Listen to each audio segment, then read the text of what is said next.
Shri Venkateswara gold తాకట్టులో ఉన్న మీ బంగారాన్ని విడిపించి కొనబడును.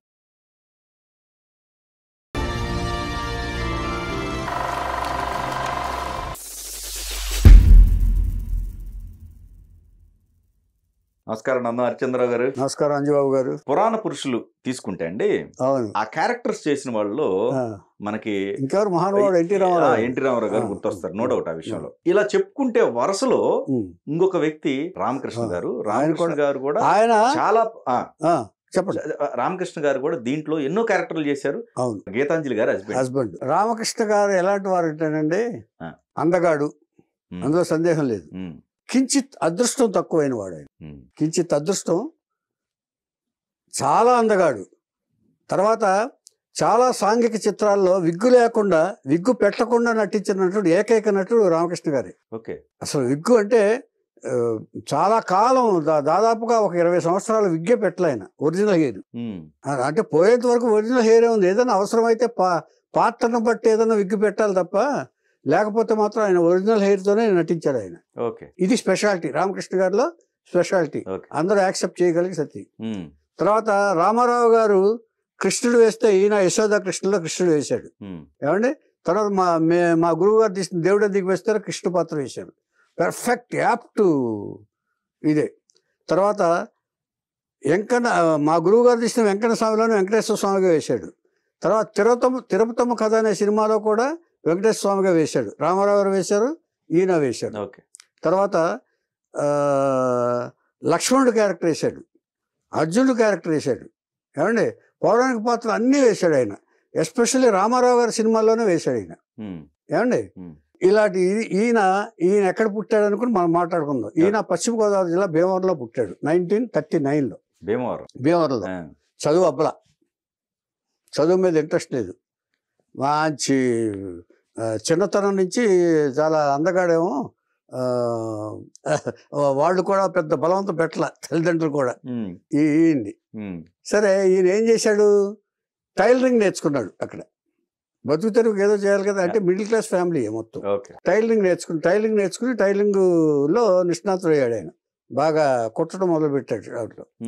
ఆ టైలరింగ్ దగ్గరికి ఈ డ్రామా డ్రెస్సులు కుట్టించుకోవడానికి కానీ, లేకపోతే డ్రామా ఆర్టిస్టులు కానీ వస్తూ ఉండేవాళ్ళు కదా. వాళ్ళు బాగా రామకృష్ణని పొగిడేవాళ్ళు. అంతగాడిపోయా నువ్వు అసలు, నువ్వు ఇది చేయటం ఏంటి అంటూ. వాళ్ళ దీంట్లో నటన పట్ల ఇంట్రెస్ట్ కలిగింది రామకృష్ణ గారికి. వాళ్ళ నటులు క్యారెక్టర్ గురించి మాట్లాడుకుంటారు. ఆ టైలరింగ్ షాప్ అంటే ఒక కాలక్షేపం కింద కూడా ఉండేది. ఒక టీ షాప్ కానీ, ఒక టైలరింగ్ షాప్ కానీ, వాళ్ళు వచ్చి మాట్లాడుకోవటం. ఈ భీమవరం లాంటి ఊళ్ళో, మన ఆంధ్రాలో పరిపాటిది, వచ్చి ఫ్రెండ్షిప్ చేసుకోవటం, ఆ దగ్గర నుండి కుట్టించుకోవటం, ఇవన్నీ కూడా అలవాట్లు ఉంటాయి. మనం అంటే న్యాచురల్గా విలేజ్ వాళ్ళకి తెలుస్తుంది, ఆ ఊరు వాళ్ళకి తెలుస్తుంది, ఆంధ్ర వాళ్ళకి. అట్లా ఈయనకి కూడా నాటకాల మీద ఇంట్రెస్ట్ కలిగింది. నువ్వు అసలు బ్రహ్మాండంగా ఉన్నావు, నువ్వు కూడా మా నాటకాలు ఎందుకు వేయకూడదు అంటే, అప్పుడు ఎవరు సజెస్ట్ చేశారో ఏమిటో కానీ పినిశెట్టి గారు పక్క ఊరే కాబట్టి పాలకొల్లు దీంట్లో ఆయన నాటకాలు విపరీతంగా ఆడుతూ ఉండేవాళ్ళు. పినిశెట్టి గారు ఆ గ్రూప్లో చేరాడు. ఆయనకు డ్రామా ట్రూప్ ఉంది. ఆ ట్రూప్లో చేరి నాటకాలు ఆడటం మొదలుపెట్టాడు ఈయన. ఆ తర్వాత వేరే చోట ఆత్రేయ గారి కప్పల నాటకం ఇది కూడా ఆడటం, నాటకాల్లో విపరీతంగా ఇంట్రెస్ట్ తోటి నాటకాలు వేయటం మొదలుపెట్టాడు. దీంట్లో ఈ నాటకాలు డైలాగులు చెప్పడంలో వాచికం కూడా ఈయనకి బాగా డెవలప్ అయింది.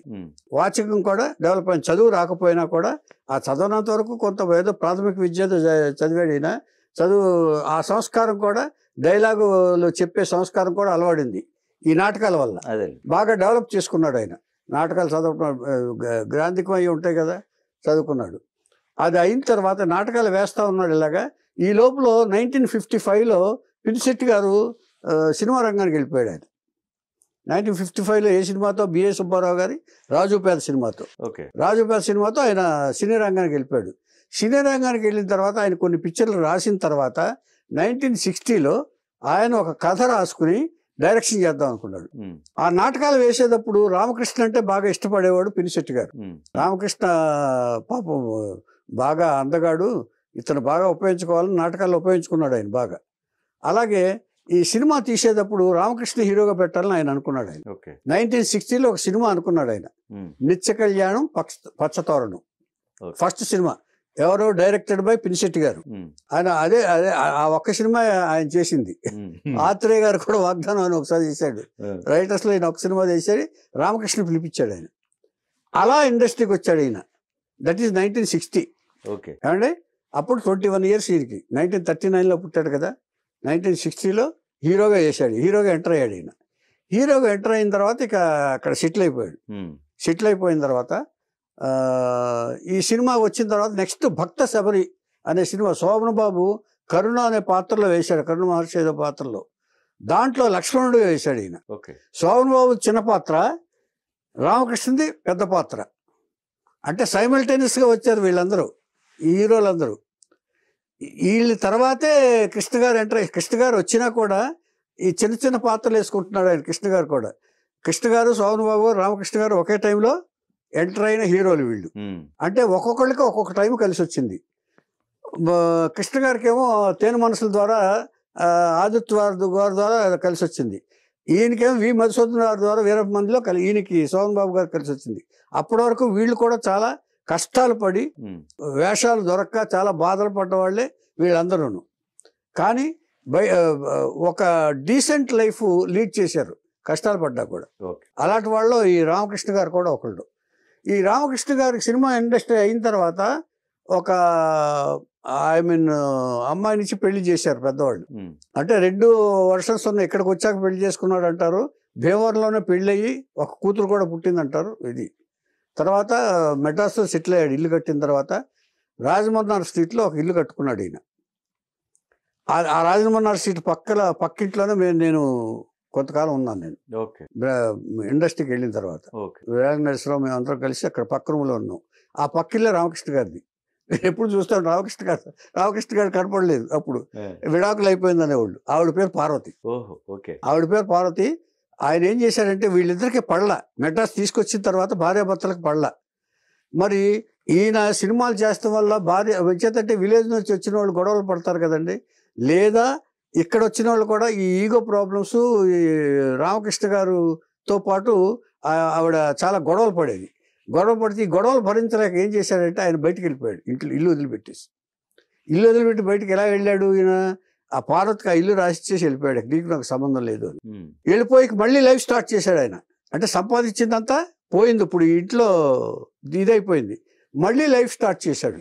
లైఫ్ స్టార్ట్ చేసిన తర్వాత ఏం చేశాడంటే ఇక ఒక్కో సినిమా చేసుకుంటూ వస్తున్నాడు.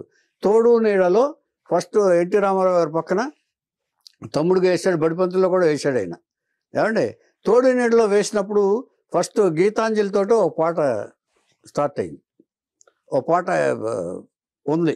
ఆ పాటలో బాగా వీళ్ళిద్దరికీ ఒక అంటే ఆ క్యారెక్టర్ వేసినప్పుడు బాగా ఇది ఉండేది వాళ్ళిద్దరికి.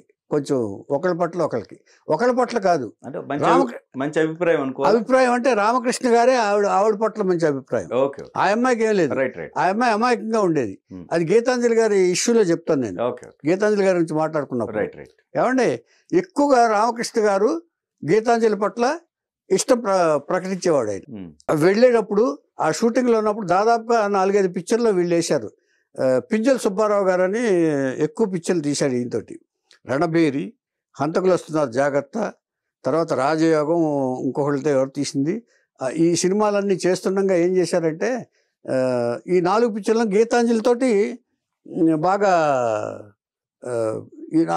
హీరోయిన్గా యాక్ట్ చేసింది. ఈవిడ హీరోయిన్గా యాక్ట్ చేసినప్పుడు ఏం చేశాడంటే ఈయన ఈ బ్రేక్లో ఉంటాయి కదా, తను తెచ్చుకున్న తినుబండారాలని కూడా గీతాంజలికి పెట్టేవాడు. ఏది తెచ్చుకున్నా కూడా గీతాంజలికి ఇచ్చేవాడు. ఆవిడకి అర్థమయ్యేది కాదు. ఆవిడ ఎంతసేపు ఫాదర్ కూడా పక్కనే ఉండేవాడు. తర్వాత గీతాంజలి షాట్కి వెళ్ళినప్పుడు ఈ ఫాదర్తో కబుర్లు పెట్టుకునేవాడు రామకృష్ణ గారు. ఏంటి మీ అమ్మాయికి పెళ్లి చేయదలుచుకున్నారా? చేయదలుచుకున్నాను బాబు, కానీ ఉండాలి కదా బాబు, ఏదో మంచి కుర్రోడు దొరకాలి కదా. కుర్రోడు దొరికితే చేస్తారా? ఇట్లాగా సంభాషణలు పెంచుకున్నాడు ఆయన. ఈయన మాటల తీరు చూసి, ఆయన పేరు శ్రీరామ్మూర్తి, ఎవరో మన గీతాంజలి గారు తండ్రి పేరు.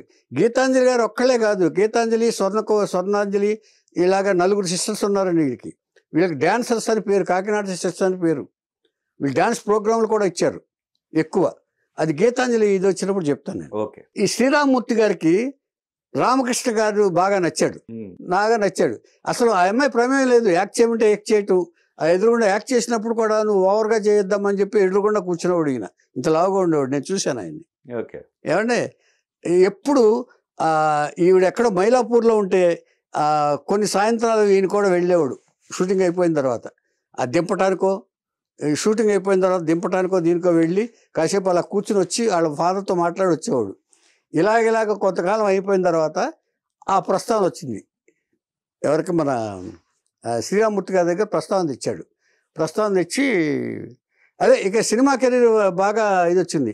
ఈ గీతాంజలితో నాకు ఇచ్చి పెళ్లి చేస్తారని చెప్పి ఫాదర్ డైరెక్ట్గా రామకృష్ణ గారు అడిగారు. అడిగితే ఆయన ఆలోచించాడు, మంచిగా ఉన్నాడు, బాగా ఉన్నాడు ఈయన, పైగా మా అమ్మాయిని బాగా ఏది కావాలంటే తెచ్చిపెట్టి తినిపిస్తున్నాడు, అయితే బాగా చూసుకుంటాడు. అంటే తండ్రిలో మనస్తత్వం ఎలా ఉంటుందో చూడండి. అంటే మా అమ్మాయిని బాగా ఇదిగా చూసుకుంటున్నాడంటే మంచివాడే అనే అభిప్రాయానికి తండ్రి వచ్చేసాడు. అంటే తండ్రి యొక్క ఇది మనస్తత్వం అది, అది దాంట్లో తప్పు పట్టాల్సిన పని లేదు మనకి. అప్పుడు పెళ్లి ప్రస్తావన ఎత్తాడు ఆయన. పెళ్లి ప్రస్తావన ఎత్తితే గీతాంజలి నేను చేసుకొని అంది ఫస్ట్. ఎందుకంటే నాన్న ఇది బాగానే ఉంది కదా, అప్పుడు నేను ఇంకా కొంతకాలం సినిమాలు చేసి తర్వాత చేస్తాను అని గీతాంజలి చెప్పింది. కాదమ్మా, అనుకున్నప్పుడల్లా మనకి సంబంధాలు దొరకవు. ఈయన రామకృష్ణ చాలా మంచివాడు, చాలా అందగాడు, పైగా నీకు తగిన అందగాడిని నేను ఎక్కడ తేగలనమ్మా, ఇంత మంచివాడిని ఎక్కడ తేగలను, పైగా నేను చాలా బాగా చూసుకుంటున్నాడు, కేరింగ్ హస్బెండ్ అమ్మ ఇతను. అంటే తెలుగులో ఏదో చెప్పుంటాడు, నేను ఇంగ్లీష్లో చెప్తున్నాను. కేరింగ్గా ఉంటాడు కదమ్మా నీకు, అంచేత నువ్వు ఇతను పెళ్లి చేసుకోవటం తండ్రిగా నేను చెప్తున్నాను, నాకు ఇతనే తగిన భర్త అని అనిపిస్తున్నాడు, తర్వాత నీ ఇష్టం, నువ్వు చేసుకోవాలమ్మా అని చెప్పాడు. సినిమాలు కూడా అలాగే గీతాంజలి గారి చేత సినిమాలు ఒప్పించేవాడు ఇలాగే ఈయన. లేకపోతే గీతాంజలి గారి దీనిలో చెప్తాను నేను తండ్రి డిఫరెన్స్ ఏంటంటే, ఈ మాట ఎందుకన్నాను ఏమండి, అంటే ఒక పాయింట్ చెప్తున్నాను ఏమండి. వచ్చినప్పుడు మొత్తానికి కన్విన్స్ చేశాడు. ఇచ్చే తండ్రి మాటను దాటి అప్పట్లో ఈ ఆడపిల్లలు ఎప్పుడు వెళ్ళేవాళ్ళు కారండి. కాకినాడలో పుట్టారేమో, సంప్రదాయంగా వాళ్ళు పుట్టారేమో. తండ్రి చాలా ఎప్పుడు గార్డియన్ లాగా, బెస్ట్ గార్డియన్ లాగా ఉండేవాడు వీళ్ళ ఆడపిల్లలకి. ఇప్పుడు ఇద్దరు వీళ్ళు డాన్సర్స్గా వచ్చారు ఫస్ట్. అసలు సినిమా రంగంలోకి వచ్చింది ఆయనే తీసుకొచ్చాడు. నా కూతుళ్ళు ఇదిగా ఉండాలి, నటింప చేయాలని చెప్పి. అంచేత కెరీర్ని ఆయనే డిసైడ్ చేశాడు. ఇప్పుడు హస్బెండ్ని కూడా ఆయనే డిసైడ్ చేస్తున్నాడు. కాబట్టి ఈవిడికేం అభిప్రాయం లేదు. ఇష్టం ఉందా లేదా అంటే ఒక్క రామకృష్ణ గారికే ఉంది ఇష్టం. రామకృష్ణ గారే ప్రేమించాడు వన్ సైడ్. అంటే ఆ అమ్మాయికి ఎలాంటి అభిప్రాయాలు ఇతను ఇన్వైబ్ చేయలే. ఐ మీన్ ఈ తండ్రి ఒక కట్టడిలో పెట్టాడు ఆయన. ఏం చేద్దంటే ఇలా కదలకూడదు, ఇలా ఉండకూడదు, ఇలాగే ఉండాలి, అబ్బాయిలతో ఇలా ఎక్కువ మాట్లాడకూడదు, హీరోలతో కానీ ఆర్టిస్టులతో కానీ అని ముందు నుంచి ప్రిపేర్ చేసి ఉన్నాడు. కాబట్టి ఆ అమ్మాయికి అలాంటి ఆలోచన రాలా, గీతాంజలి గారికి అలాంటి ఆలోచన రాలా. అప్పుడు కొంచెం ఇన్నోసెంట్గానే ఉన్నట్టు లెక్క. తన పని ఏదో తను చూసుకోవటం, డైరెక్టర్ చెప్పించి చేయటం, వెళ్ళిపోవటం అంతే. ఈయన ఇస్తే ఏదో ఇస్తున్నాడంటే ఇదేదో ఎక్స్ట్రాగా ఆలోచించేంత మనస్తత్వం గీతాంజలి లేదు. ఇతను ఎందుకు పెడుతున్నాడు, ఒకవేళ ఇతనిదో స్వార్థం ఉందా, అది కూడా ఆలోచించే మనస్తత్వం కాదు గీతాంజలిది. అలాగా తండ్రిని ఒప్పించాడు ముందు. సో రైట్ వేలోనే వెళ్ళాడు ఈయన, రైట్ పాత్రలోనే రామకృష్ణ గారు వెళ్ళి పెళ్లి చేసుకున్నారు. తర్వాత కన్విన్స్ అయ్యింది. ఇక బ్లైండ్గా వచ్చేసింది. వచ్చేసిన తర్వాత అప్పటికే చాలా సినిమాలు చేసేసింది, ఇండిపెండెంట్గా ఇదైంది. నాకు గుర్తుండి గీతాంజలి గారి ఇల్లు అమ్మేస్తే సత్యనారాయణ గారు కొన్నాడు ఒకసారి. అయితే ఇక్కడ ఒకటండి, ఇప్పుడు మొదటి పెళ్లి జరిగిన మ్యాటర్ వాళ్ళ ఇంకా తెలియదు, దాచిపెట్టాడు. Okay okay. అంటే అసలు పెళ్లి ప్రస్తావనే లేదు. ఆ తర్వాత తెలిసినా చేయగలిగిందే లేదు. ఆ తర్వాత గీతాంజలి ఒక సందర్భంలో అంద కూడా, ఆ మొదటి పెళ్లి తెలుసుంటే నేను అసలు ఆయన చేసుకునేదాన్ని కాదు అని, ఏది మెచ్యూరిటీ వచ్చిన తర్వాత అంది. ఏమండి, తెలుసుంటే నాకు ఇలా పెళ్లి జరిగిందని ఎవరు చెప్తారని చెప్పరు కదా. మీ అమ్మాయి అంటే నాకు ఇష్టమని అంటారు కదా. ఆ తర్వాత పాపులారిటీ కూడా లేదు. ఎందుకు పాపులారిటీ లేదంటే సెలబ్రిటీని చేసుకోలే ఆయన. పెళ్లి విషయం, ఆర్టిస్టుల పెళ్లి విషయాలు తెలుస్తాయి జనరల్గా. కానీ ఇది విలేజ్లోనో ఇక్కడ ఊళ్ళో జరిగింది కాబట్టి ఇది బయటికి రాలా. రామకృష్ణ గారి వివాహ విషయం బయటికి రాలా. ఒక గీతాంజలి పెళ్లి తర్వాతే గీతాంజలి పెళ్ళే బయటకు వచ్చింది. సెలబ్రిటీస్ పెళ్లి చేసుకున్నారు కాబట్టి. చేసిన తర్వాత ఏం చేశాడంటే ఈయనకు కొన్ని నిర్దిష్టమైన అభిప్రాయాలు ఉన్నాయండి రామకృష్ణ గారికి. తను ఇలాగే బ్రతకాలి అంటే, ఎక్కువ ఆశలు లేవు, ఎక్కువ సంపాదించాలని కానీ తనకి కావాల్సిన విధంగా రావాలనేది ఒక నిర్దిష్టమైన అభిప్రాయాలు ఉన్నాయి. తర్వాత ఈ పెళ్ళి అయిన తర్వాత ఏం చేసిందంటే, దాదాపు 74లోనే ఎప్పుడో అయిందనుకుండా, పెళ్ళి అయిన తర్వాత ఈయనకి బాగా కలిసి వచ్చింది సినిమాలు. AVM వారు బుక్ చేశారు నోము, సూపర్ హిట్. తర్వాత రెండో సినిమా వాళ్ళే తీశారు, పూజ, సూపర్ హిట్. తర్వాత మిగతా సినిమాలు ఒక హీరోగా దాదాపుగా 16 సినిమాలు బుక్ అయ్యాడు ఈయన. అందుకనే గీతాంజలిని నా అదృష్ట దేవత అంటాడు ఆయన, అన్నాడు. స్టేట్మెంట్లు కూడా ఇచ్చాడు ఆయన. ఏమండి ఆ తర్వాత వరుసగా హిట్లు మీద హిట్లు కొట్టి ఆయన కూడా ఒక ముందు అద్దెంట్లో ఉన్నాడు. ఆ తర్వాత హబీబుల్లా రోడ్లో ఒక ఇల్లు కట్టించుకున్నాడు, కొనుక్కున్నాడు. ఒక ఇల్లు ఉంది, అది వడ్డే రమేష్ గారి ఆఫీస్ పక్కనే. నేను ఆ ఆఫీస్లో పనిచేశాను కాబట్టి ఆ పక్కనే వెళ్ళేవాళ్ళం మేము. ఏమండి ఇది అయిన తర్వాత ఏం చేశాడంటే ఆయన వీళ్ళందరికీ కూడా ఈ సౌరు ఒక గీతాంజలి గారికి ఒక కండిషన్ పెట్టాడు పెళ్ళైన తర్వాత ఏంటంటే, ఫాదర్ ముందే పెట్టి, గీత నువ్వు ఇక నాతో పెళ్ళయింది కదా, ఇక నువ్వు సినిమాలో యాక్ట్ చేయొద్దు అన్నాడు. అదేంటండి, నాకు ఇంకా అప్పుడే కెరీర్ ఏమైపోయింది, ఇదేమైంది అంటే, అబ్బాయి చెప్పింది కూడా బాగానే ఉందిలే అమ్మా, ఇంకెందుకు, నువ్వు ఆయన బాగానే చూసుకుంటున్నాడు కదా, ఆయన కూడా నేను ఏమన్నాడంటే, నేను సంపాదిస్తున్నాను, ఒకవేళ నువ్వు కూడా నటిస్తున్నావు అనుకో, ఇప్పుడు మన పుట్టే పిల్లలకి టైం స్పేర్ చేసేదానికి ఉండదు మనకి, అంచేత నువ్వు ఏం చేస్తావంటే నువ్వు మానేసేయి, ఇంట్లో వ్యవహారాలు చూసుకో, నేను సంపాదిస్తాను ఏం కావాలో అని చేశాడు. ఫాదర్ కూడా కన్విన్స్ అయ్యాడు, కరెక్టేనమ్మా, చేసినంతకాలం చేసావు కదా దాదాపుగా, నువ్వు ఇంకా చేయక్కర్లేదు, అబ్బాయి చెప్పినట్టు విను అని చెప్పేసి ఆయన చెప్పాడు, శ్రీరామూర్తి గారు చెప్పాడు. శ్రీరామూర్తి అలాగే అంది, ఏం చెప్తే అది వింటే అప్పటికి. ఇప్పుడు ఆ తర్వాత కాలంలో ఆవిడకి కొంచెం మెచ్యూరిటీ వచ్చింది తప్ప, అప్పటికప్పుడు ఫాదర్ ఉన్నంత వరకు ఫాదర్ మాట జవదాట్లేదండి. అదే అది అంటే ఇందులో విశేషం చెప్పుకోవాల్సింది. రైట్ ఏమండి, ఆ తర్వాత ఇక కంట్రోల్ పెట్టాడు.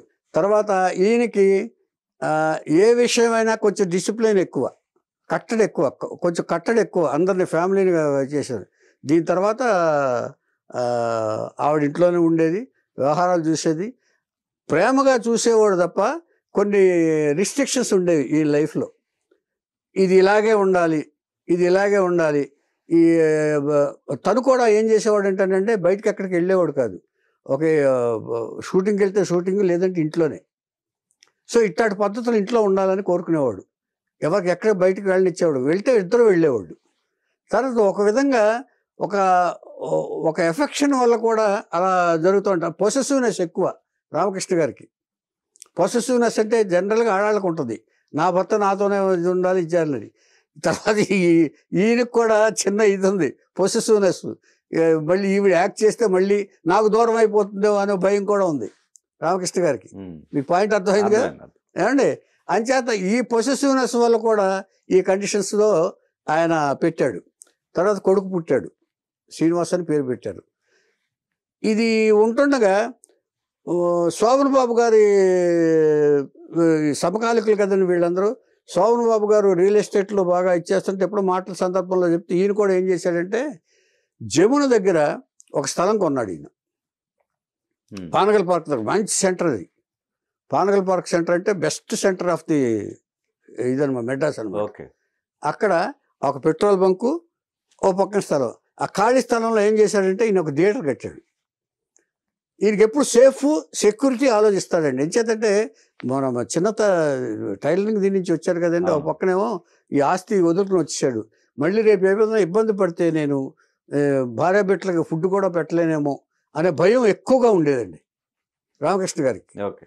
ఏమండి ఇట్లా ఉంటున్నప్పుడు ఆయన ఏం చేశాడంటే అక్కడ ఒక థియేటర్ కట్టాడు, ప్రీవ్యూ థియేటర్ కట్టి, preview come dubbing theatre plus కింద 1 2 3 4 5 షాపులు కింద షాపులు కట్టాడండి. ఆ పెట్రోల్ బంక్ కూడా ఖాళీ చేయనంటాడు. అది పెద్ద డిస్ప్యూట్. పెట్రోల్ బంక్ వాడు ఖాళీ చేయను అన్నాడు. ఖాళీ చేయనంటే అప్పుడు జయలలిత ఈయనకు బాగా తెలుసు కాబట్టి వాళ్ళ ద్వారా ఇన్ఫ్లుయెన్స్ చేసి అద్దె మాత్రం నెల నెల వేసేస్తున్నాడు, ఖాళీ చేయనంటాడు. చాలా కాలం నడిచింది. అలాగే ఈ థియేటర్లో ఉన్నాడు. అది నాకు తెలిసిన వెళ్ళినప్పుడు వాళ్ళు చెప్పేవాడు ఆయన కూడా. అది ఏమండి ఇట్లా ఉంటాం. తర్వాత ముందు సేఫ్ చూసుకున్నాడండి, ఉండటానికి ఇల్లు ఉంది ఏమండి, ఆదాయానికేమో ఇది ఉంది. ఇది చూసుకున్న తర్వాత కొంతకాలం అయిన తర్వాత కొత్త జనరేషన్స్ వచ్చిన తర్వాత రామకృష్ణ గారికి సినిమాలు కూడా తగ్గిన తర్వాత ఈ థియేటరు, ఈ షాపులు, ఈ రెంట్లు చూసుకుంటూ ఒక పద్ధతిలో జీవితాన్ని నడుపుతున్నాడండి. ఎక్కడికి వెళ్ళడు ఆయన, ఎవరిని వెళ్ళనివాడు. రాత్రి పిల్లలు కూడా ఏంటంటే 8 గంటలు అయితే గేట్ వేసేవాడు, ఎవరు వెళ్తారు, తను వెళ్ళడు, ఎవరిని వెళ్ళనివాడు. 8 o'clock కల్లా they must be at home, ఖచ్చితంగా ఉండాలి. ఇట్లా ఉంటుండగా ఈ కొడుకు చదివించాడు, పెద్దవాడు. ఈ తను కూడా ఆర్టిస్ట్ చేద్దాం అనుకున్నాడు, అది కుదరలేదు. కుదరినప్పుడు ఈ లోపల కొడుకు ఏం చేశాడంటే ఒక పెద్దింటి వాళ్ళ అమ్మాయిని ప్రేమించాడు. నాడార్లు దాదాపుగా 3000 కోట్లు ఆస్తిపరులంట నాడార్లు అంట వాళ్ళు. మరి వాళ్ళకి ఎలా కలిసిందో ప్రేమ కలిసింది. ప్రేమ కలిసిన తర్వాత పెళ్లి చేసుకున్నారు. అది కూడా సడన్గా వడయారని లేడంటే సుమన్ అరెస్ట్ చేయించాడు. వాళ్ళ దగ్గర నుంచి ఇన్ఫర్మేషన్ వచ్చింది రామకృష్ణకి. అంటే రామకృష్ణ గారికి ఈ తమిళియన్స్ బాగా పరిచయం, తమిళ పిక్చర్స్లో కూడా చేశారు కాబట్టి అలా ఇన్ఫర్మేషన్ వచ్చింది. ఆ తర్వాత గొడవలు వస్తే వాళ్ళు మనుషులను పంపించి అంటే అండర్స్టాండింగ్ రాలే, వాళ్ళు ఒప్పుకోలే ముందు పెళ్ళికి. ఆ తర్వాత రామకృష్ణ గారి పరిస్థితి తెలిసిన తర్వాత ఈయన కూడా ఒక మన తగినది జయలలిత గారికి బాగా దగ్గర వెళ్తూ ఉండేవాళ్ళు. గీతాంజలికి కూడా దగ్గరే కాబట్టి వీళ్ళతో భార్యాభర్తలకి ఇద్దరు దగ్గరే. సో ఇవన్నీ చూసిన తర్వాత వాళ్ళు కూడా యాక్సెప్ట్ చేసి తీసుకొచ్చారు, ఇంట్లో కాపురం పెట్టారు. ఇక్కడ కూడా ఎక్కువ రిజర్వ్గా ఉండేవాడు ఇంట్లో. ఆయన కోడలు వచ్చిన తర్వాత కూడా తను ఎంతలో ఉండాలో అంతలోనే ఉండేవాడు. తర్వాత ఫైనాన్షియల్గా వాళ్ళకి ఎప్పుడు ఫ్రీడమ్ లేదు. ఆవిడకి ఇచ్చేవాడు కాదు, ఆవిడకి ఇచ్చేస్తే తన సిస్టర్కి ఇచ్చేస్తుందేమో, తన ఫ్యామిలీకి మొత్తం ఇచ్చేస్తుంది. అంటే సిస్టర్ గీతాంజలి సంపాదించినప్పుడు ఏం చేసిందంటేనండి, ఆవిడ ఎక్కువ బంధువులు ఎక్కువ అండి, సిస్టర్స్ ఎక్కువ. సిస్టర్స్ ఫ్యామిలీస్ అందరినీ పెళ్లి చేసి సెటిల్ చేసింది ఆవిడ. ఫ్యామిలీని బాగా చూసుకుంది ఈ గీతాంజలి గారు. ఫ్యామిలీని వదిలిపెట్టలే. ఇంచేతంటే ఇది కూడా మన స్వర్ణాంజలి కాకినాడ సిస్టర్స్ అని చెప్పాను చూసారా, అలాంటి వాళ్ళు ఇంకా 2 సిస్టర్స్ ఆడపిల్లలు అందరూ, వాళ్ళందరికీ పెళ్లి చేసింది. తను బాగుంది కాబట్టి తన ఆస్తి తను సంపాదించింది. తన సినిమాల్లో సంపాదించిన డబ్బు అంతా అటు ఖర్చు చేసేసి వాళ్ళ కజిన్స్కి కూడా సెటిల్ చేసేసింది మొత్తం. సో ఇక్కడికి వచ్చేటప్పటికి ఆవిడకి పెద్దగా లేదు, ఆవిడకి ఓన్ ప్రాపర్టీ అంటూ ఎక్కువ లేదు, ఎక్కువ ఖర్చు పెట్టేసింది. సో ఇలా ఈ పద్ధతిలో తన ఫైనాన్షియల్ ఈ సంగతి తెలిసిన వీడికి అప్పచెప్తే మళ్ళీ మొత్తం నేను కూడా ఇదైపోతాను. కొంచెం అతి జాగ్రత్తగా ఉండేవాడు అండి రామకృష్ణ గారు, నాకు తెలుసు అది. అంచేత చాలా జాగ్రత్తగా తను ఎంత కావాలో అంత ఖర్చు పెట్టుకుంటూ ఒక లిమిట్గా ఒక బడ్జెట్లో ఖర్చు పెట్టుకుంటూ జీవితాన్ని గడిపాడండి ఆయన. ఏమంటే వచ్చే అద్దులు కానీ, ఆ వచ్చే థియేటర్ మీద వచ్చే దీని కానీ, ఆ బంకు ద్వారా వచ్చే అద్దులు కానీ, వీటన్నిటితోటి మెయింటైన్ చేస్తూ అప్పుడప్పుడు వచ్చే క్యారెక్టర్లు కూడా వేస్తూ, అంటే ఎక్కువ హీరోగా అయిన తర్వాత ఎక్కువ క్యారెక్టర్ ఆర్టిస్ట్గా కూడా వేయలే ఆయన. తర్వాత ఆవిడ ఎలాగో ఆవిడ మానిపించేశారు కదా, ఈయన అప్పుడప్పుడు వేస్తూ ఉండేవాడు. మేమే వేసాం, మేమే 2-3 పిక్చర్స్లో వేయించాం. ఇప్పుడు ఈ అమ్మాయి ద్వారా రాలేదా, కోడల ద్వారా ఆస్తి రాలేదా? లేదండి, లేదు. అసలు ఎక్స్పెక్ట్ చేయలేదు, వీళ్ళు అడగలేదు, వాళ్ళు అడగలేదు. వాళ్ళు ఏమైనా బహుమతులు ఇస్తే ఇచ్చుండదు తప్ప ఆస్తులే వీళ్ళకి బాగానే ఉందండి. బాగా సెటిల్ అయ్యాడు, స్థలాలు కానీ ఇది కానీ అన్నీ. రామకృష్ణ గారు అన్నీ సెట్ చేసుకునే వెళ్ళాడు ఆయన. వీళ్ళకేమీ బాధ లేదు. ఇలా అయిన తర్వాత ఈయన ఎక్కువ అలవాటు కూడా లేదు, మందు అలవాటు. ఎప్పుడన్నా డ్రింక్ అంటే సోషల్ ఈవెంట్స్లో ఏదైనా ఉంటే తాగుతూ ఉండేవాడు, ఏదైనా అనిపిస్తే తాగేవాడు కాబట్టి చాలా లిమిటెడ్గా, దానికి కూడా ఎక్కువ ఖర్చు పెట్టేవాడు కాదు ఈయన. ఏమండి అలాంటి పరిస్థితులు ఉండగా కిళ్ళీలు ఎక్కువ వేసేవాడు అండి ఈయనకు. ఆ వేస్తున్నప్పుడు ఒకసారి ఆయనకి డిటెక్టివ్ అయింది. ఏమని? క్యాన్సర్ అని డిటెక్టివ్ అయింది. డిటెక్టివ్ అయితే హాస్పిటల్లో జరిపించారు.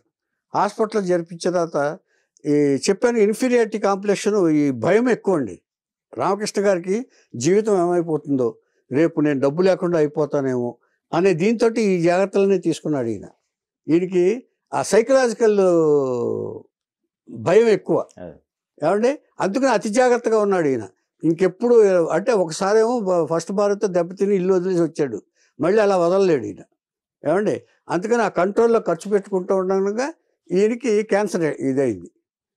అంటే అది కిళ్ళీ వల్ల వచ్చిందో, లేకపోతే ఇంకోటి వచ్చిందో, జీన్స్ వల్ల వచ్చిందో, లేకపోతే వాళ్ళ ఫ్యామిలీ దీంట్లో ఉందో మనకు తెలియదు. ఏమండి హాస్పిటల్లో ఉన్నారటండి. హాస్పిటల్లో ఉంటుండగా ఏం జరిగిందో తెలుసండి, వరుసగా 11-12 బెడ్లు ఉన్నాయండి. రామకృష్ణ గారు ది బెడ్. అంటే రోజుకు ఒక పేషెంట్ లేచిపోతున్నాడండి క్యాన్సర్తో. ఈయనకి అది చూసి భరించలేప్పుడు విజువలైజ్ ఇది కదండి క్యాన్సర్, నేను కూడా ఏమైపోతానేమో, నేను కూడా ఇదైపోతానేమో అనే భయం పట్టుకుందండి.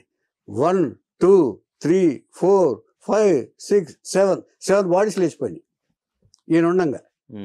పిల్లల్ని కొడుకుని పిలిచి నేను ఉండనేరా, నేను ఇంటికి వచ్చేస్తాను అన్నాడు. ఇంటికి వచ్చేస్తాను అన్నాడు. ఆ నెక్స్ట్ డే 2001లో ఆ మార్నింగ్ ఈయన చనిపోయాడు ఈ క్యాన్సర్ తోటి. ఆ భయంతో చనిపోయాడు, హార్ట్ అటాక్ వచ్చి. హార్ట్ ఇది క్యాన్సర్ వల్ల పోలా, క్యాన్సర్ అయిపోయింది, క్యాన్సర్ ట్రీట్మెంట్ అయిపోయింది, కేవలం భయం వల్ల చనిపోయాడు. మనకి కోవిడ్ ఎట్లానో కోవిడ్ 80% భయం వల్ల ఈయనకి హార్ట్ అటాక్ వచ్చి కార్డియాక్ అరెస్ట్ అయి చనిపోయాడు. క్యాన్సర్ పోయింది, ఈ భయంతో క్యాన్సర్ క్యూర్ చేశారండి, క్యూర్ చేశారు. అంచేత ఇలాగా కొడుకుతోనే ఉంటారు, నన్ను ఇంటికి తీసుకెళ్ళిపోంటారు అని భార్యతోటి కొడుకుతోటే చెప్పేవాడు. అంచేత ఇంత పద్ధతిగా, అంటే ఒక విధంగా చెప్పాలంటేనండి ఆయన ఏమీ ఆర్థికంగా నష్టపోలేదు, ఫ్యామిలీని శుభ్రంగా చూసుకున్నాడు, ఒక డిసిప్లిన్, పిల్లల్ని శుభ్రంగా చూసుకున్నాడు, ఒక్కడే కొడుకు. కాకపోతే ఆయన హీరో చేద్దాం అనుకున్నాడు, అది కుదరల. దీన్ని బట్టి జీవితం ఏంటంటే ఒక టైలర్గా స్టార్ట్ అయిన జీవితం ఎంత స్థాయికైనా ఎదగలడో, కష్టపడితే, కృషి చేస్తే, లేకపోతే ఒక చిన్న టాలెంట్ని డెవలప్ చేసుకుంటే ఎంత ఎత్తుకు ఎదగలడో రామకృష్ణ గారి జీవితం నిరూపిస్తుందండి.